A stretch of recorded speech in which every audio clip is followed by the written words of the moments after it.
The Secrets of Star Trek is brought to you by the Star Quest Production Network and is made possible by our many generous patrons. If you'd like to support the podcast, please visit sqpn.com/give. You're listening to The Secrets of Star Trek episode 73. Captain to bridge. Spock here. Make it so. Surrender is not an option. Attention crew of the Enterprise, this is James Kirk. We are all explorers, driven to know what's over the horizon, what's beyond our own shores. We would have helped you get home if you had asked. That's who Starfleet is. Hi, I'm Dom Bettinelli, and you're listening to The Secrets of Star Trek, where we discuss the hidden layers and deeper meanings found in all the Star Trek TV series, movies, and more. And because of that, we talk about more than just the shows and the stories. Sometimes we talk about some of the things surrounding it or about Star Trek. And that's what we're discussing today. We're discussing the Deep Space Nine documentary that was recently released called What We Left Behind. Joining me today on the panel are Jimmy Akin. Hi, Jimmy. Howdy, Dom. And Father Cory Sticha. Hi, Father Cory. How's it going? Very well. Folks, if you like the Secrets of Star Trek, please remember to go to our Facebook page, facebook.com/StarQuestMedia, and like it there. Retweet the episodes on Twitter, where we're at SQPN, and leave us comments. That all helps to juice the algorithms and get the show out in front of more people who might be interested in listening.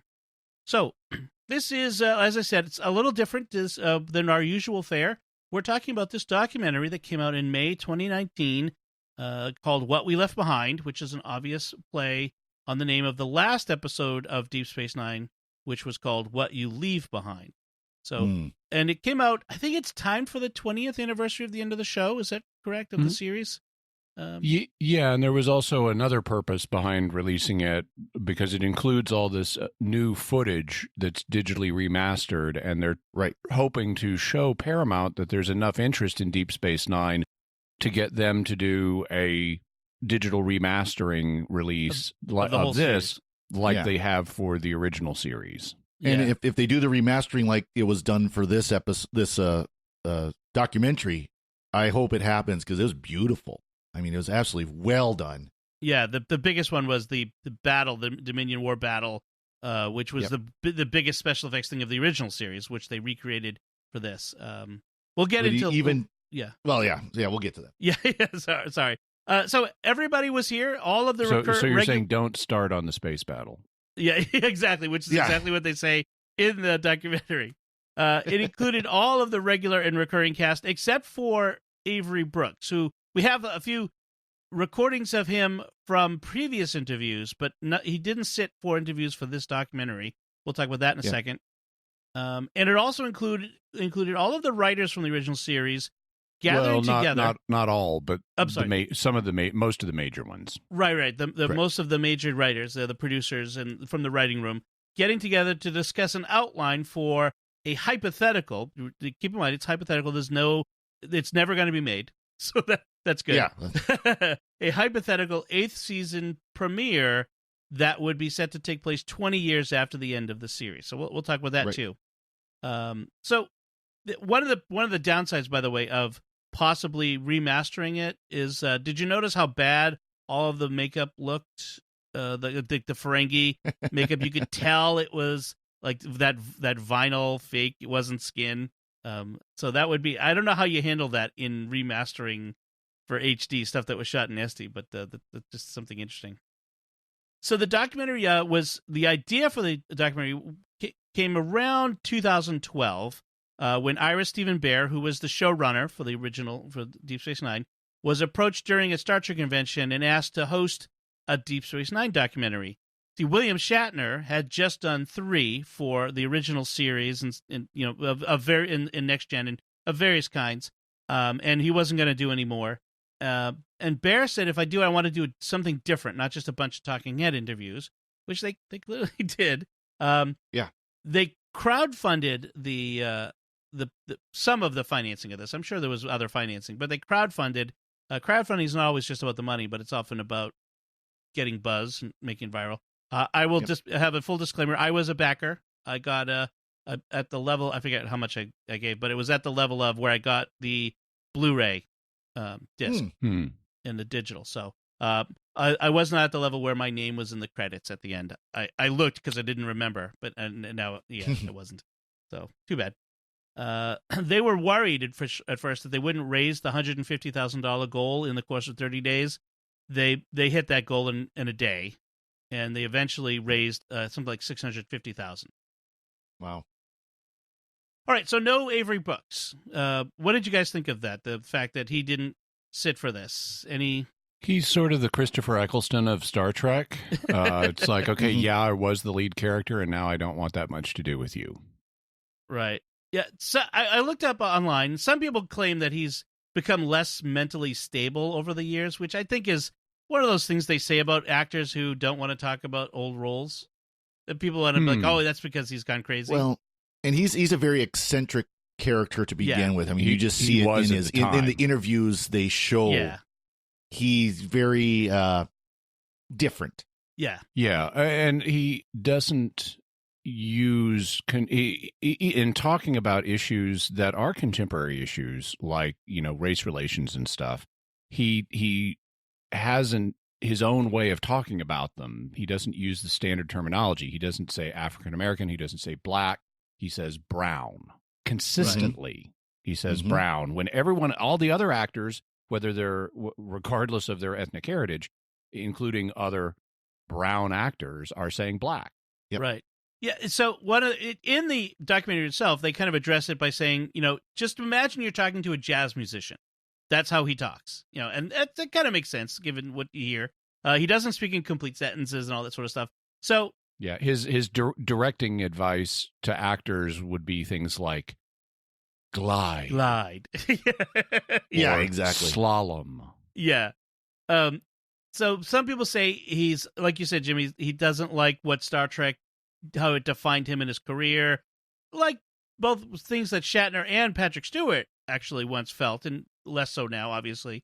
While others say, like Father Cory, you were saying, he's always been just sort of unpredictable and unconventional. So that's that. So the documentary opens up with musical numbers, sort of lounge numbers. The opening one is just Max Grodenchik, who played Rom, singing a song that has relevance to Deep Space Nine. Instead of I left my heart in San Francisco, it's I left my quark in Captain Sisko. Yes. And so it's just a filk of famous, 1950s, 1960s Rat Pack pop numbers. And I thought that was interesting. I thought it was effective. I didn't know Max Grodenchik could sing. Certainly not that well. I was expecting, if anybody, this should be Jimmy Darren, who played Vic Fontaine, because he is really a real singer from that era. Yeah. But Max did a great job with it. I thought that was interesting. I also thought, and this kind of pertains to the structure of this and how what Ira Steven Behr wanted to do was different than a typical talking head documentary. We start with this opening musical number, and it's by one of the actors who's not known as a singer. And then we cut to a space battle, and then we have Andy Robinson, who plays Garrick, interrupt the space battle. Yes. And give a speech about memory and how it's unreliable, and what you're about to see is partly true, but maybe not. And that's the best we can do as humans. And you have this really meta thing going on throughout this, where they're structuring, when we have the writers, doing this episode breakdown throughout the course of this as we shift. It's not like we get to see, okay, this is the writing segment. They split it up in acts the same way, and they have just an enormous amount of creativity in how they put this together. It's very nonlinear. It's very meta. Yep. Even during the credits, and not only do we have a post-credit moment, but even during the credits, they're doing stuff that is, not the norm. So this really, I thought, showcased the creativity of the people who produced Deep Space Nine and their willingness to break out of the box. Although I will say this did show, and we'll talk about some of the little parts of it, but Ira Steven Behr might be a great writer. He's not a good actor. Yes. Yeah. None of the behind-the-scenes people are all that great of actors, but his purple beard is interesting. Yes, he is. He is an interesting character all on his own. That's for sure. It's interesting. There is a lot of fourth wall breaking, which a lot of documentaries can be kind of dry and a little boring. Let's just be honest. And this is not a dry, boring documentary. This has lots of very interesting. It's got all the stuff that you expect, but it's got more. And so that I think they were successful in that respect with this documentary. Yeah. So one of the unconventional things they do is they start with, and they repeat this throughout. They start with the stars of the show, the cast, reading criticism of the show, contemporary criticism of the show by fans who hated it. And none of the good feedback. It's all negative. All negative. Well, when there is good feedback from fans that they have where they've recorded them, I think at conventions and a few people doing stand-ups where they've specifically grabbed them and said, "Can you record this with us?" But yes, all of the stuff that they read is sort of like critical tweets that on one of the late night shows does this, where they have people read tweets that are critical of them, which is can be amusing. Well, it's interesting. It's interesting to see the actors' response to a lot of this feedback, and some of it, the guy I just blanked on his name, Armin Shimmerman. Yeah, he was. You could see he was still hurt. Yes. By it, 20 some years later, he was still hurt by this response. It's just like, okay. So, and then they get into talking about how, Deep Space Nine, they always knew it was the middle child, between Next Gen and Voyager. It was a companion to TNG. It was something that was sort of continuing along next to Voyager. They're stuck on a space station. We talked a lot about this in our overview of Deep Space Nine, but, they're not going to a new planet every week. It has a darker tone. Not everyone not all the characters get along, and so it was different. And that's a very interesting idea, but this was very new and people didn't like it, some people. Whereas today it has a much different, people are used to this. And it has a much bigger following. And we'll talk a little bit about some of the reasons why. And it is interesting because it was so different from any other Star Trek. And I think as we talked about, if you go back and listen to our conversation on DS9 episode 17, that's one of the reasons why we liked it. It was a little bit different, and there are things like serialized television, which we'll talk about a little bit here, and things like that they did that was just a little bit out of the mold of traditional Star Trek, and that made some of us make it our favorite Star Trek. Yeah. I was interested listening to them reading the critical letters, and, a number of them dealt with, you've broken Star Trek, you've violated Gene Roddenberry's rules, and, you hear the same criticism now about the first season of Discovery. Yes. And I had sort of the same reaction with Discovery that I did with Deep Space Nine is, I don't care. Gene Roddenberry's rules were terrible. They incredibly limit the drama that you can produce effectively, and he was inconsistent with them. He really introduced them in The Next Generation, not in the original Star Trek. Right. There was a tonal shift that he tried to bring to the Star Trek universe, and he sort of forced a card on a lot of the fandom of saying, okay, this is how Star Trek has always worked. No, it's not. It has not been this utopia ideal thing that we got in The Next Generation. And that is dramatically limiting for storytelling. These rules were terrible from a writer's perspective. I was glad they were gone, or weakened at least, on Deep Space Nine. But I got to thinking after watching the documentary that maybe for some people, they want Star Trek to be a kind of utopian release, and that's what attracts them to the series, is not the quality of the depth of character and cleverness of the writing and the storytelling, and that's not what's attracting them. Maybe for some people, they want a utopian escapist fantasy. They want to imagine a world where there is a utopia. That's what's really important to them, is to create this image of a utopian world. Right, and I understand that. I want Star Trek to be a positive thing overall, although I don't mind exploring dark corners of the Star Trek universe or dark times in the Star Trek universe. Also, a little less flatteringly, though, I think some of them may want that as a form of virtue signaling. Because one of the things that happens is in Gene Roddenberry Next Gen rule-based Star Trek, is we get repeated morality lessons of we just need to be more inclusive and thus show our moral superiority to others. Right. And that may be what's attracting some segments of fandom too. Right.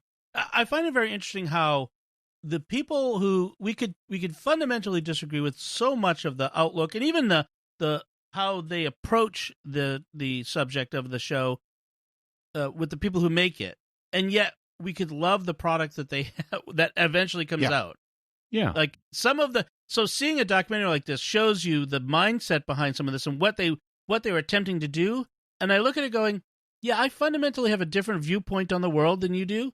And yet I love the product that you created because it isn't what you think it is, or it doesn't have to be what you thought you were doing. I thought that was fascinating. Right. Yeah. They're good writers, and I can appreciate good writing even if it's from someone who has a different worldview than me. Right, which often, when it comes to TV and movies, most of them do. Let's talk about, they had a lot of people that they interviewed from some interesting people, not just cast and crew, but they had the former head of Paramount Television, who was head of Paramount TV at the time, interviewed. Which that was an interesting choice. That'd be the one, the suit would be the one choice you'd think they would leave out, but I think they purposely said, no, we're going to include him. We wanted to see this side of the story as well. And this is something that I've encountered before with Deep Space Nine behind the scenes material. There were a series of books. I forget whether it was called like the Next Gen Encyclopedia, the Deep Space Nine Encyclopedia, the Voyager Encyclopedia, but there was a set of books that came out in the 90s about the different series. And I read the Deep Space Nine one, and it goes through episode by episode, and they talk to the writers, and the writers are saying, this is how we came up with this story. This is how it changed over time. And yeah, this one was not one of our best, and here's why. And they were very open and honest about their process. And then I thought, what a great book. I want to read the Voyager and Next Gen ones. Episode summaries, none of that. And in the same way, in this documentary, they ask some of the less comfortable questions about the process. And, why did you have a problem with us doing serialized fiction and things like that? Well, that's what's so interesting with this documentary is it's got that feel of Deep Space Nine, where it's not afraid to go to the darker places and examine things. So what's interesting here is what they kind of confront in some ways the hard questions. They bring the hard questions to this former suit, and one of them is Avery Brooks, the choice of Avery Brooks as captain, a black African American captain in Star Trek for the early 90s, mid 90s. That was a bold choice. Not long after the Rodney King riots in L.A. and that sort of stuff, and they brought up how that was interesting. Previously, Avery Brooks had been on a TV show Spencer for Hire, which was about a Boston private eye, and his sidekick, his buddy, his friend, was this character named Hawk. I loved Hawk, by the way. Before he was Captain Sisko, he was awesome as Hawk, and I was like, Hawk is going to be captain, a Starfleet captain. I'm in. When I found about it. So, but when he showed up, they had him instead. Hawk had a bald head and a goatee, like Sisko does in later seasons, which is how Avery Brooks likes to be. Right, and when they had him show up, they had him. He had hair on his head, no beard, and they confront this former chairman of Paramount, and he said, "Oh well, we had to differentiate him from Hawk. We didn't want him to be too street," which is interesting. He kind of fumbled for those words. He wanted to make sure he wasn't going to say something offensive. But that's a good impulse. Yeah. So it was an interesting idea that they wanted the Avery Brooks, but they kind of pulled back a little, and they didn't want to go too far with him. But later on in the series, they would let him kind of go. They would let him kind of be more of who he wanted to be as captain and portray. So very interesting. We'll talk a little bit more about some aspects of Sisko's character, the way they came up when we talk about Jake and some of the other things. But I thought it was interesting. There was a point where DS9 got the beard. Yeah. Yes, he got the beard. And lost the hair. On this point, I am sympathetic to the Paramount guy wanting to say we didn't want him to be too street. Yeah. because that's not really how, and this is a place where I understand that for two reasons. One, you don't want people reading your show in light of a completely unrelated show. You want this to feel like Star Trek for people, not Spencer for Hire. Right. So I understand that. I also understand that, and this is one where I will kind of go with Gene Roddenberry's quote-unquote rules a little bit. This is the 24th century. Earth, if even if other places have seamy undersides and rape gangs and stuff, Earth doesn't. So Earth doesn't have street in the same way it did in Spencer for Hire. And so I can understand wanting to say, okay, this Avery Brooks is here, but he's not Hawk. And Right. It can make sense to signalize that visually, but you can also signalize it other ways in terms of just how the character is written. And frankly, I think he looks a lot better with his preferred look of bald and with the goatee. Mm-hmm. Terry Farrell, who plays Jadzia Dax, in one book of Star Trek interviews I was reading, she characterized the way he starts on the show as looking like a black Ken doll. And I think that's very accurate. And it is not the best look for him. Yeah, and then Penny Gerald Johnson, who plays Cassidy Yates, she talks at one point about how when they shave the head, she's just like, I just wanted to touch it all the time. They show a scene where Cassidy touches it. I think the first time she sees it. So that I thought that was an interesting inclusion of that Paramount executive, and to sort of confront some of these, difficult questions, not stumpers, not inappropriate, but sort of interesting questions. So let's talk about this point. Kind of bring it all together. This hypothetical 8th season premiere, instead of dragging it out over the documentary like they did. They get these guys together, and we have guys in the room like Ronald D. Moore, who went on to make Battlestar Galactica and other things, Outlander, I think, and some other stuff. Renee Echevarria, who you might know contemporaneously from the Amazon Prime series Carnival Row. He's the executive producer behind that, and other stuff. And Hans Bemmler and some of the other guys. I don't remember all the names. Robert Hewitt Wolf, yep. And then, of course, Ira Stephen Bear himself. Yep. Yeah, it's kind of interesting that the writers list of DS9 is really kind of a who's who of people who are still involved in the TV world today. They're still producing science fiction. Rene Echevarria, what his big project he's known for is the 4400. Right, he's the one who really spearheaded that one, among other things. Also, Elementary is produced by one of these guys. Right, right. So it's these guys have gone on to great success. They're not one and dones, not one hit wonders. So it's very interesting getting them together in this room, and when they're doing this, when they're breaking a story like this, as they point out, this is never the end product. This is just the first step, and the final result would probably would be related but be very different once all the polishing and writing had been done, and notes had come in from other people in the studio and all that sort of stuff. But here's where they would start. It would take place 20 years later, this in real time. And it would begin with the death of Nog, which is Aaron Eisenberg was still alive when this was filmed, but it's very I kind of felt a little bit of emotion, a little bit. I mean, I'm not emotionally connected to, but like, wow, that's kind of sad that idea that Nog dies right at the beginning. My initial reaction was negative to killing off Nog, especially right at the beginning.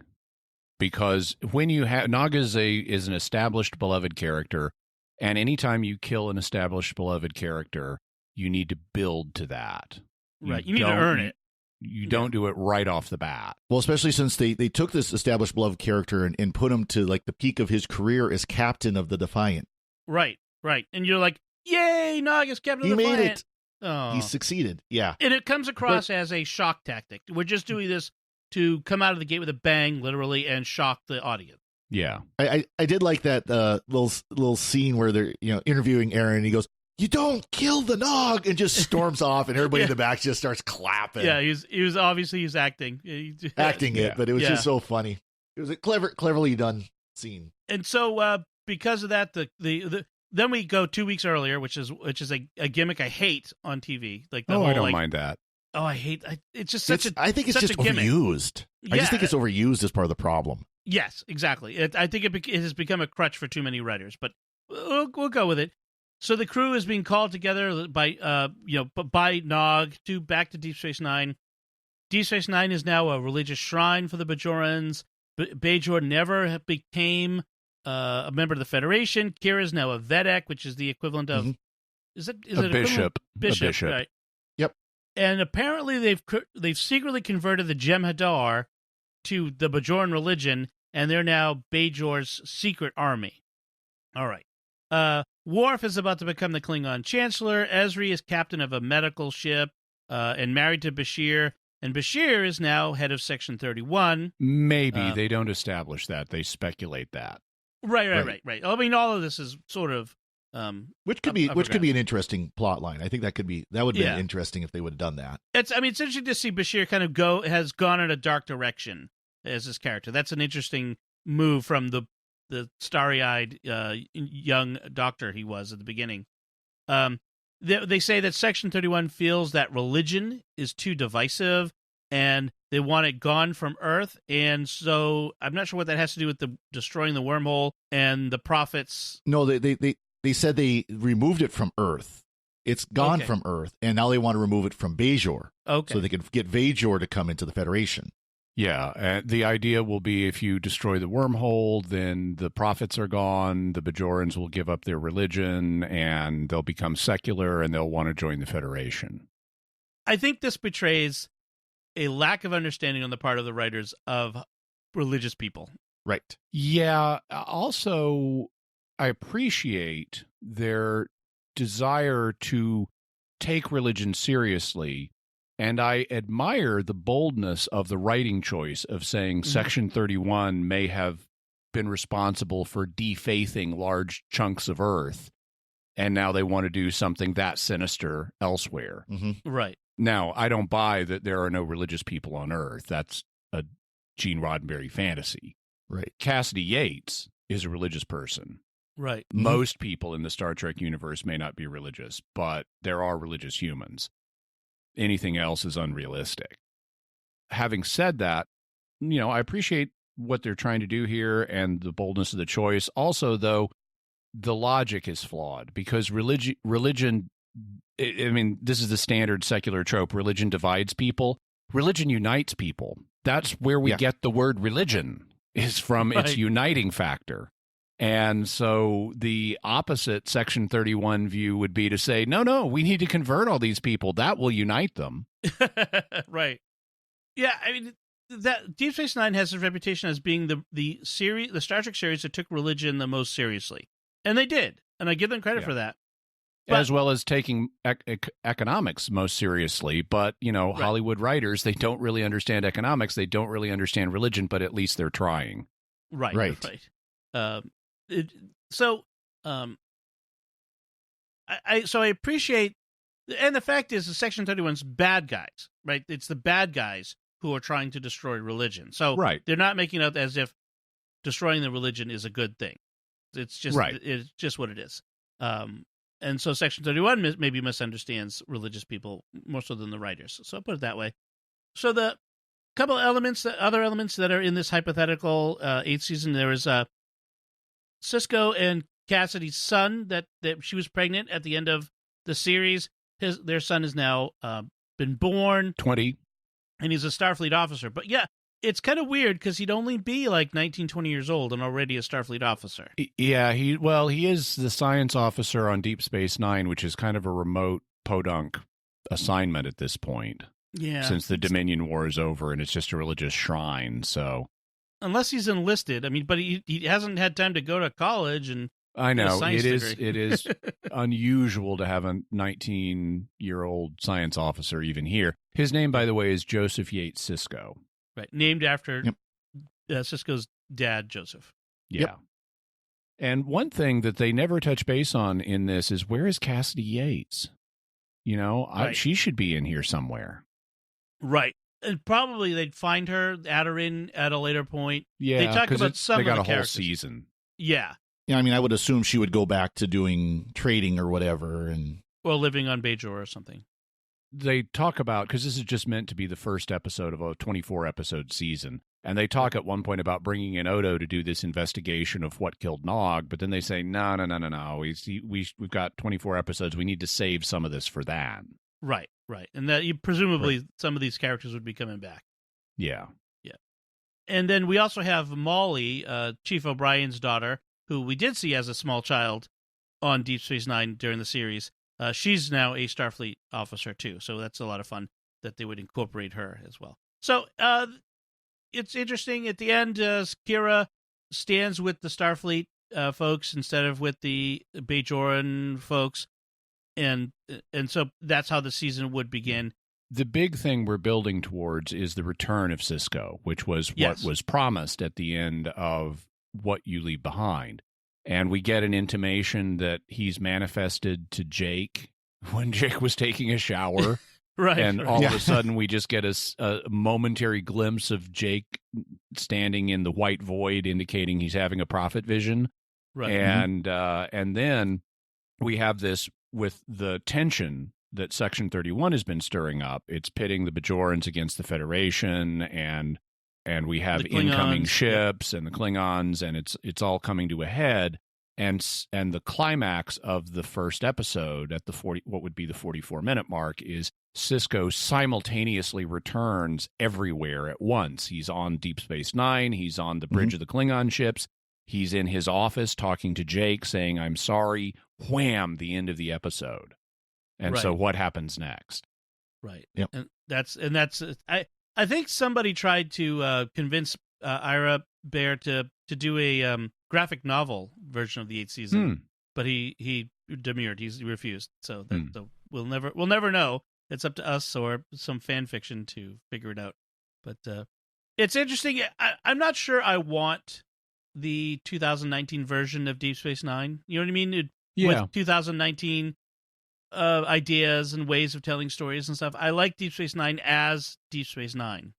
Mm-hmm. And there already are Deep Space Nine novels that have dealt with things like Sisko's return and so forth. Yes, which have been very good, actually.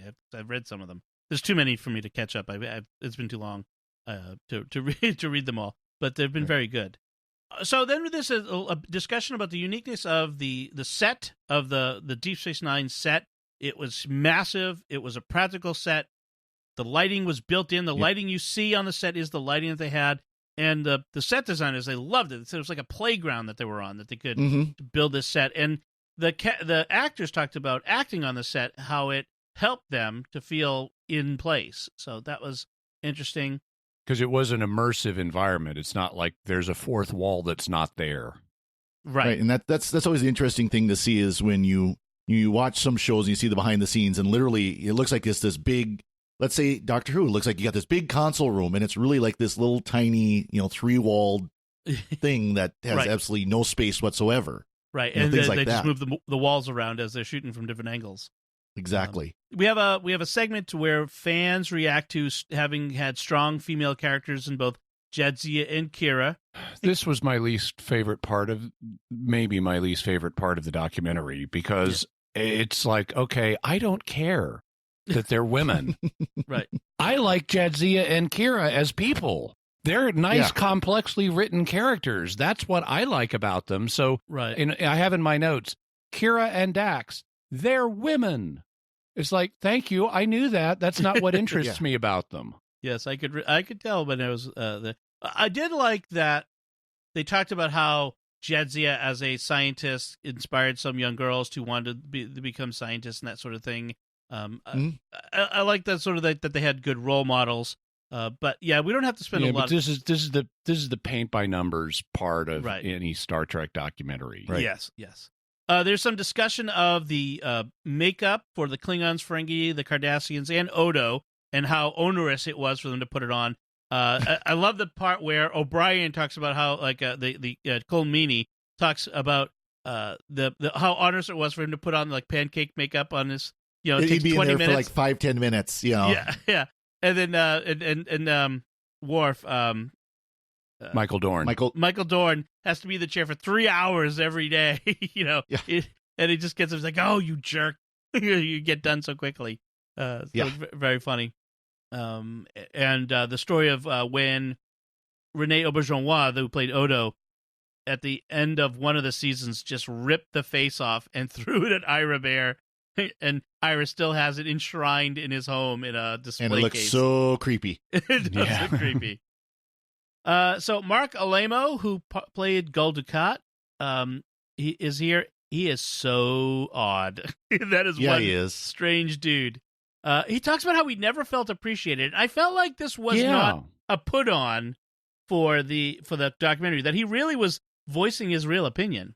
Yeah, no, I got that too. That he really did not. He really wanted some people from the show to come up and say, "Man, you were really nailing this part. You're doing really good work here," and that didn't happen.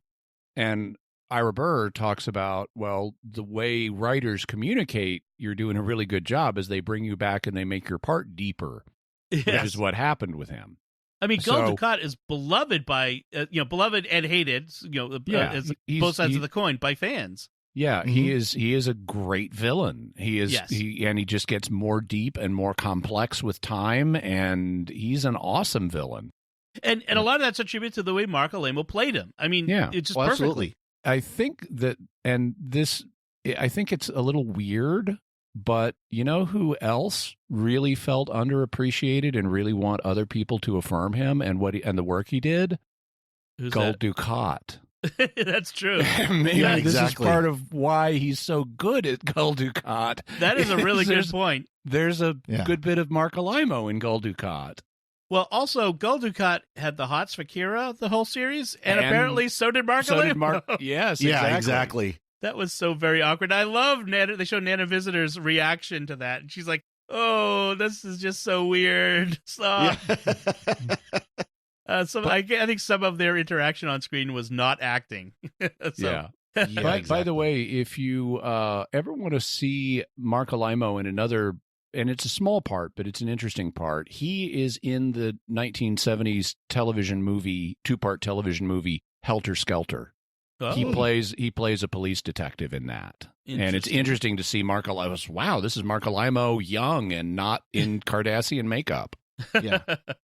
That was probably the interesting thing, is to, having known these characters for, 20 some years, to see the actors outside of the makeup and to see how much of what we attribute to the character is actually the actor. Right. You're talking about like Max Grodenchik he's kind of an interesting looking character to begin with, and kind of, interesting, facial features, whatever, that all come out in ROM. Right. And, same with Mark Alamo, some of the facial features and some of the tics, if you will, of Gul Dukat come out, from him personally. Right. Or Andrew Robinson. Yep. The writers talk about how the romance between Odo and Kira was not their idea. It came from the performances of Nana Visitor and Rene Auberjonois. Yes, the chemistry that they saw between the actors, the way they acted out what was written for them, like, oh, that's an interesting idea, and how it grows from that. It's a collaborative process. I do like that. Yeah. We talked about this next thing a lot in the overview of the series, but where DS9 paved the way for serialized television. It's the roots of today's serialized shows. The studio at the time said they were killing the series by serializing it. There are a few things here. Number one, serialized television has been around for a long time in the form of soap operas. That's really where serialized television got started. But in terms of primetime drama, Babylon 5 really broke the mold, and Deep Space Nine quickly followed and did help popularize it, but I don't think we can fully credit Deep Space Nine with pioneering serialized television. And let's be clear, too, we're talking about serialized television on U.S. television. Yeah. Right. Yeah. Because, of course, Doctor Who was serialized from the beginning, so in a sort. Not the same level, but still, the episodes were serials, a serial story. Yeah. One of the things that at the time is they felt like the serialization, the way that the story arcs were killing it, and that they were losing fans because showing it in syndication, fans couldn't necessarily see it, and they'd get lost and they would stop watching. But they talk about how today Deep Space Nine is more popular than ever, and part of it is because this is how people watch TV now. They watch it in binge watching. They watch it, the whole series at once, and so it's a different life for it. And this is what I've always preferred. I've always preferred big stories that I can get into, and it's not like, okay, that was a fun 45 minutes or a fun 22 minutes, and it's a self-contained story and it's done. I want big epics. And that's also demanded by the premise of this show, that because if it's set on a space station, you cannot go somewhere to a new planet every week and have a new self-contained story. That will not work. And even if you said, oh, well, we've got a wormhole right here, so we're going to have a new visitor every week, that's going to get boring really fast. Right. Yeah. Setting a show in a single location and having it be a drama, not a sitcom, means I mean, unless it's like a hospital where you have a regular rotation, or a police station where you have a regular rotation of cases and a good reason for that, then if it's a base like this, a military base, you need a serialized story to properly exploit that premise. Right. And it's interesting that, and one thing they did bring up in this is that because of that, the secondary cast of characters became almost as important as the primary cast. Oh, yeah. Of course, you had the primary cast, Cisco and Dax and all them, but then you had Lita and Lamar, and because Lamar started out literally as like a gunnery officer or something like Damar, that. Damar. Damar, Damar. Yes. Started out like as a nobody character, and all of a sudden he became, by the end of it, he was the president of Cardassia. Or the even like the Admiral played by Barry Jenner, the actor, who, or all the Ferengi, the Ferengi, and all the characters played by Jeffrey Wayoon. the three of them. Combs. Jeffrey Combs. I'm sorry, Jeffrey Combs, who played Wayoon and Brunt, and another one I didn't remember. Yeah, some other guy. But and in fact, that kind of bears on the next point, where they kind of talk about how Michael Piller, who was one of the foundations for the series, he was with TNG. He's deceased now, but he really drove home the point that plots. He and his baseball cap are deceased. Yes. The plot's only purpose for him was to reveal the character. This was a character-driven show, and the plot served that, and which is very clear. I mean, so many of the best episodes were about revealing things about the people of Deep Space Nine, and that's one of the ways you do it, is because you can't have these Planet of the Week. You're exploring the people, and that's what's very interesting. And that's where they then got into talking about each of the characters in turn. They talked about Kira, who was, depending on your point of view, either a terrorist or a freedom fighter, and whether you could have do the character in the same way in the post 9/11 world we live in. Whether you could have a character who is clearly, in some respects, a terrorist, a sympathetic terrorist, basically. She did things that were immoral. She collateral damage to people. And they pretty much conclude you couldn't play Kira the same way post 9/11 that you could in the 90s. Right. And it's fascinating that, nevertheless, she was still a not just a sympathetic character, a favored character, despite her history as a terrorist. I mean, obviously, they know better the TV situation than I ever will, but I question that to some extent. Could you portray a character today where it is a terrorist, but it's a terrorist of an oppressed nation that's clearly oppressed? I mean, it's not like, we think we're oppressed because. You could, but you would have to play it differently. I think that's the point, is you'd have to really explore the dark side and the justification for what you'd done. They didn't do a whole lot of that. They did some of that, but not to the extent that they probably would. And that would make it just as interesting a character, I think. So. No, they weren't saying you couldn't do Kira today. It's just it would have to be handled somewhat differently. Because today, I think post 9/11, for anyone who was alive and remembers, old enough to remember 9/11 and everything that followed it, you can't adopt a terrorist as a favorite character who you like and trust and want to win as easily anymore. Right. Because we didn't have the personal experience of terrorism hitting the homeland in the 90s when this show was on the air. So we could adopt Kira as she's one of the goodies. We want her to win. As easily. There would now be more hesitance to embrace Kira today because it's a wait, she did what? And you want us to like this person?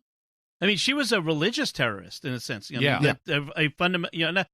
not that she was motivated by religion. She was more motivated by freedom for her people. But, you know, that stuff came across. They talk about, speaking of Homeland, they talk about the TV series, the Showtime TV series Homeland, which had an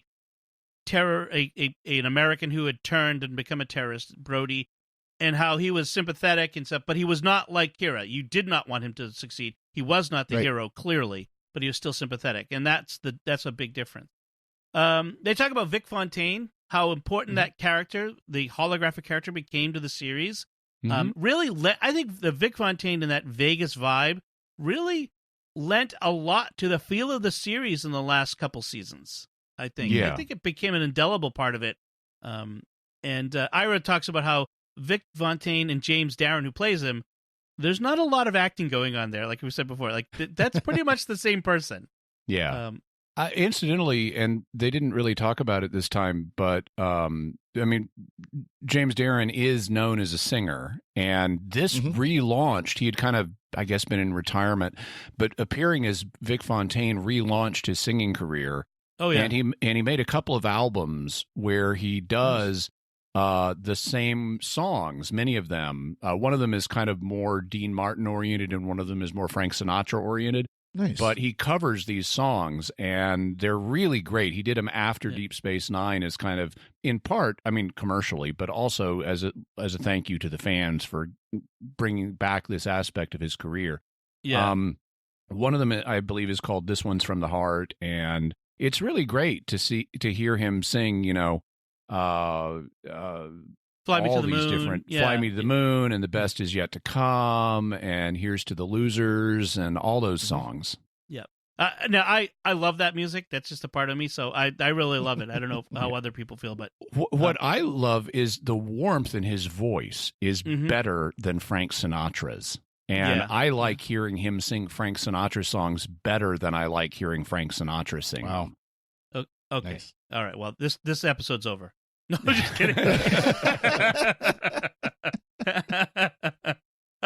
So let's move on out of the controversy into something less controversial. Let's talk about Nog and his evolution. They discuss his evolution and from being the annoying juvenile delinquent into becoming a very mature character who has gone through so much. And how wounded war vet. The wounded war vet. And they talk about that too. But also how it somewhat mirrors Aaron Eisenberg's journey, who also had suffered greatly in his own life, personal life, with health issues. But how that evolved, that character evolved, and that's one of the great things about DS9 is how so many of these characters, especially the secondary characters, evolved and became so deep, including Nog. I found Nog to be really annoying in the early days, and I didn't like him when he was on. Yeah. Yeah, he really turns a corner when he joins Starfleet. Yes. That's a big shift. That episode where he's doing his rehab on the holodeck with Vic. Yeah. I mean, Only just a great Paper episode. Moon. Yes. That one's great. Yep. It is. Also, another character that they do talk about who evolved dramatically over the course of the show was, I mean, like Sisko, he got more confident and he got to be bald and have a goatee, but he's really pretty much the same person at the end of the series he is at the beginning. He's maybe a little, he also is more chill with the fact that he's the Bajoran emissary at that point. Right. But in terms of dramatic developments as a character, Odo has that. Yeah. Nog has that, and Julian Bashir has that in a huge way. Huge, much bigger. Speaking of annoying at the beginning. Yes, he was, again, having the hots for Dax, blah, blah, blah, and that's pretty much all he was. But by the end, he was this complex character. They added the whole genetic manipulation story arc to him, and having to be involved with Section 31, and just some of the more having to make certain choices and deciding in a particular way to double down on being a doctor. Yeah, I think Julian had a huge conversion. A lot of this has to do with their experience of the Dominion War, which was itself controversial because, again, people thought it was a betrayal of Roddenberry's vision of the utopian future, except starships have photon torpedoes and phasers on them. So someone imagined that there would be war. We clearly had references to wars, and we even had little 1 or 2 episode wars in the original series. Yeah. Right. it's nice to finally explore what a real war is like. They were talking to one of the producers who's, it was like Gene Roddenberry said Star Trek isn't about wars. And it's like, okay, you don't have a choice sometimes about whether you go to war or not. Mm-hmm. If you have Klingon or Romulan or other empires on your border, they may be the ones who start the war. Right, exactly. And again, yeah, like you mentioned, we had several of those in the original series. I like when they brought in the veterans to talk about how Deep Space Nine dealt with the topic of the war's effect on people. The war, the Dominion War, is not a glorious war of victory.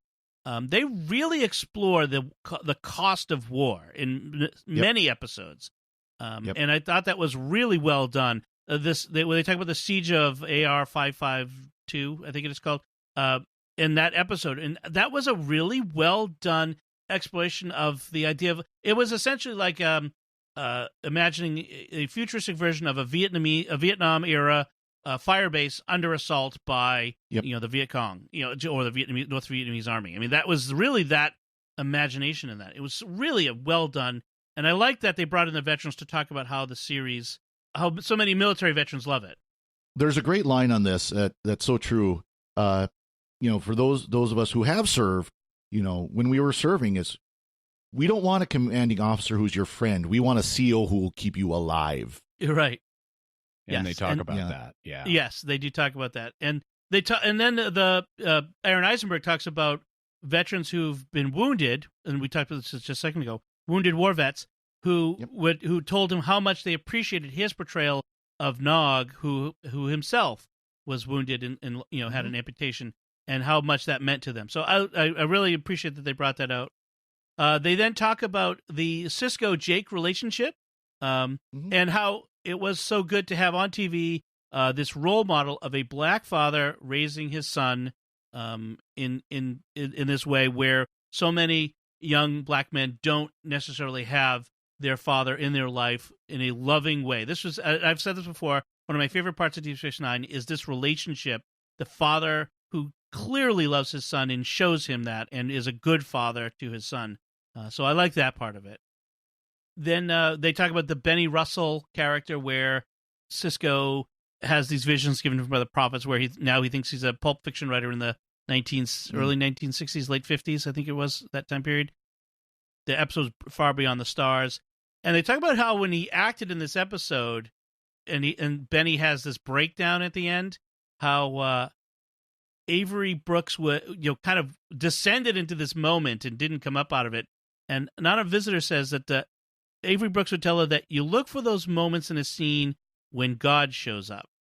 And what he means by that is like it's scary and wonderful and mysterious, and it's beyond your acting. It's something else is going on beyond your own ability. I thought that was a very interesting insight into acting and this sort of thing. They talk about the controversial addition of Worf in late seasons, that some of the actors feel like, we're not good enough. We have to take, TNG's leftovers, leavings. Now that TNG's off the air, they think we need this boost of TNG viewers. Which they did, because especially at the time, serialized shows had trouble attracting audiences, and bringing in a favorite character from Next Gen is a good business move. And yes, it's interesting. The different actors had different takes on that. Some were more threatened. Like Nana Visitor thought, he's going to be Captain Sisko's new second now, and I'm going to be reduced to getting coffee for them. Whereas Colomini was like, oh, great, I've worked with him before. That's awesome. Right, and Terry Farrell was excited because that opened up her character. As they called her, Action Barbie, where she got to do a lot more action as Worf's love interest. Yeah, and it really opened up for her. And then they kind of go into her situation, her departure, controversial departure. She started on Deep Space Nine as a 28-year-old who really didn't know anything. It was really her first acting job, I think they imply. I'm not sure if that's true, but I don't think it's her first acting job. I thought there was a movie she had been in where she was kind of, teenage love interest type. But she's relatively new to the business and somewhat intimidated by the other actors around her. I can imagine being intimidated by Avery Brooks. And then I think it's by the 6th season, they're negotiating, or by the end of the 5th season, they're negotiating for the 6th and 7th. And it was the end of the 6th season, and she said that several of the actors were given a take it or leave it deal, and she wanted to negotiate that, but she ended up leaving it. Right. And felt bad that they didn't want to be in communication, didn't want to negotiate with her. Right. Well, and it sounded like, too, as there were certain parts of the production crew that were trying to push certain characters out, and she was one of them. Right. I have to respect the documentary here, again, like Ira Bear and the others, and not like papering over this and sort of, pretending that there was nothing wrong here. They address it. Now, we don't get to the root of it, obviously. There's different viewpoints. Different people have different memories of what happened. So, and I think Michael Dorn, in fact, kind of says that explicitly. Yeah. We'll never know exactly. There's different people have different ways of saying it. But it's interesting. And they kind of address, like, we lost Terry Farrell, who was really good in that role. But then we got Esri, which was a really good character for that final season. Yeah, Esri is really good. I really like Esri. I mean, I love Jadzia, but I also really like Esri. Yes. And the way they talk about, like, her coming in to an established role, kind of taking over, but being the same character, but being different, I'm thinking that's just like a Doctor Who regeneration. Yep. Yeah. It's essentially what happens is she's the same person, but she's different now. And so how does she fit in? And they really did a great job of exploring that. And she probably had the quickest evolution of a character because she changed a lot in that one season, too. I mean, much more confident by the end of it. If only Big Finish would do the further adventures of Jadzia Dax. Yes, the Adventures of Dax. That would be fun. Go back and do the previous hosts as well.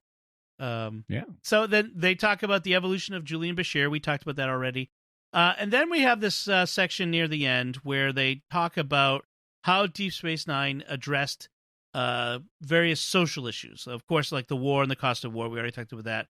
How they addressed religion in that. Then they get into the LGBT issues and how the episode where Jadzia kisses another woman because their previous hosts were paramours.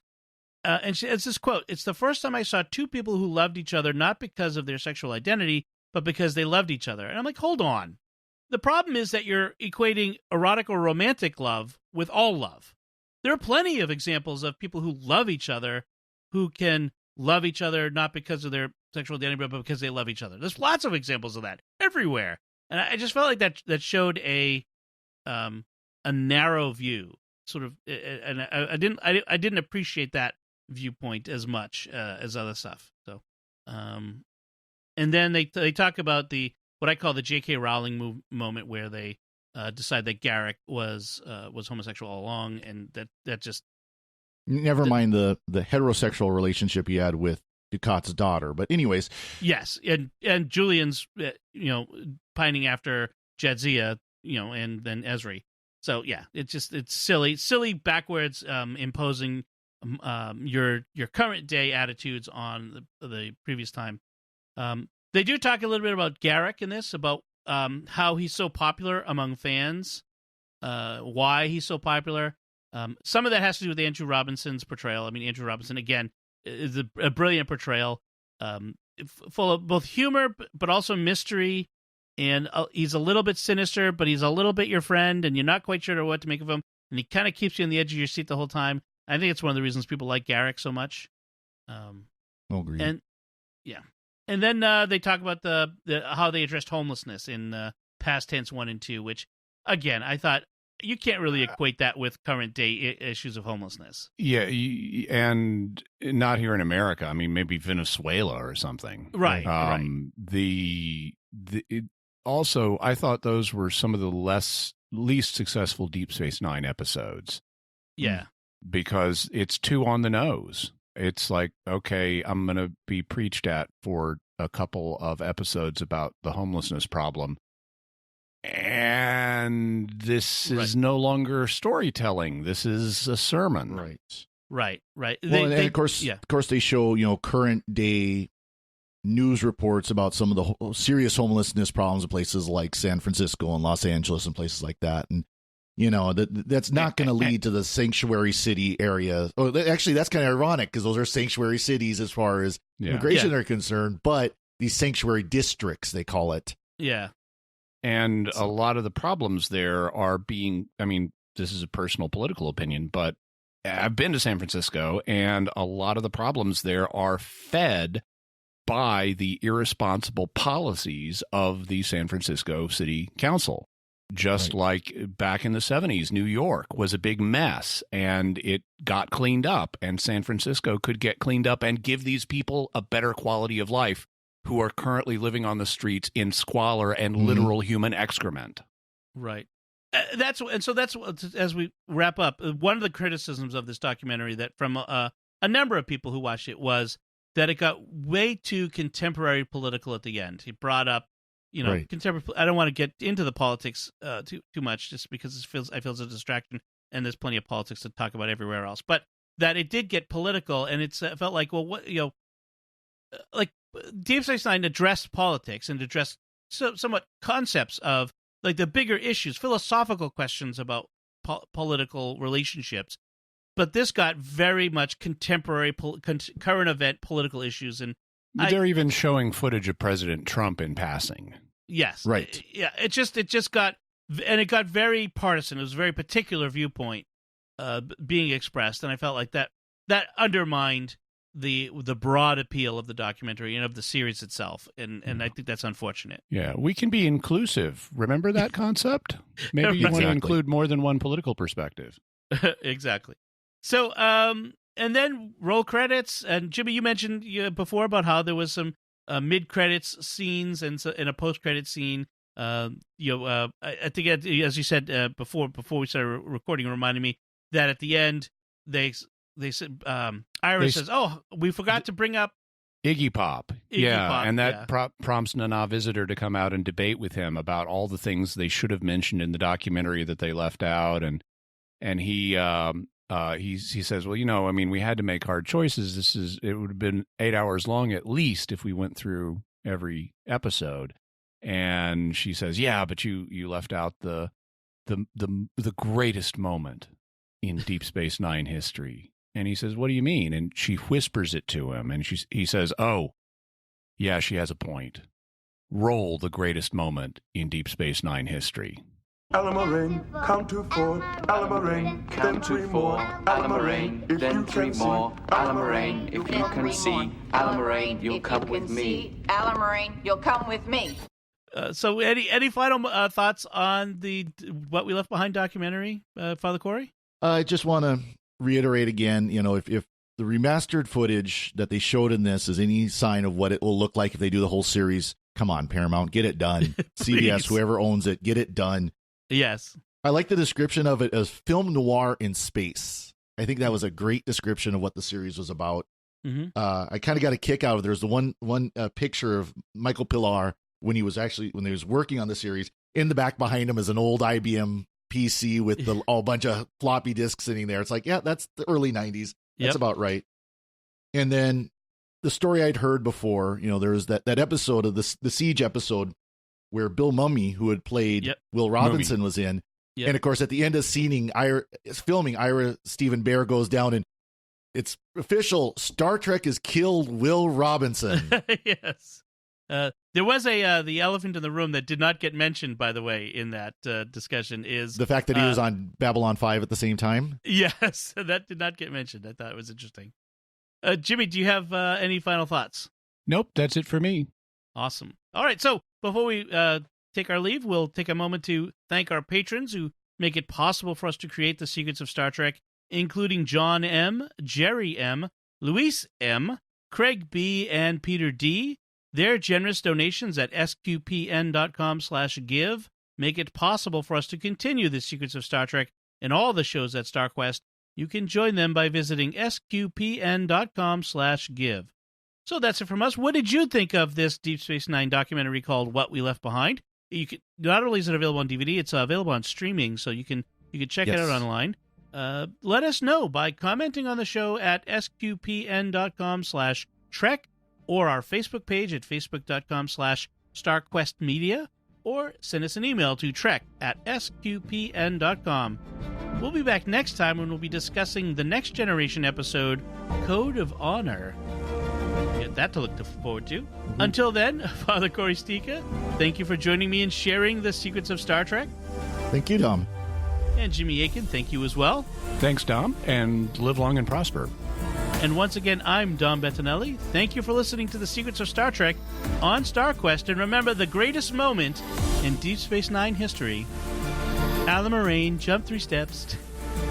I can't do the rest. Thanks for listening, folks.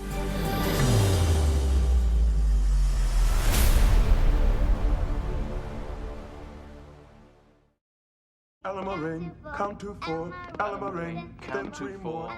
Alamarain, If then you 3 can see more. Alamarain, if you can see. Alamarain, you'll come with me.